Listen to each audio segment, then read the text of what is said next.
ذرا سوچئے وہ کون سا گناہ ہے جو آپ ہر روز کرتے ہیں اور شاید آپ کو احساس بھی نہیں۔ وہ گناہ ہے غیبت، یعنی کسی کی برائی کرنا۔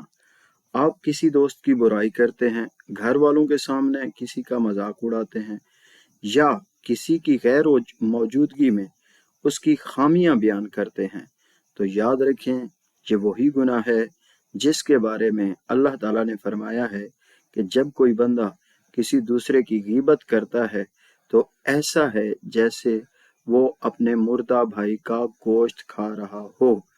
سوچئے اگر آپ کے سامنے مردہ گوشت رکھا جائے تو کیا آپ اسے کھا سکتے ہیں؟ آج سے کوشش کریں، بلکہ ابھی سے کوشش کریں اپنی زبان کو قابو میں رکھنے کی، کیونکہ چھوٹی سی بات ہے لیکن یہ آپ کی آخرت کو تباہ کر سکتی ہے۔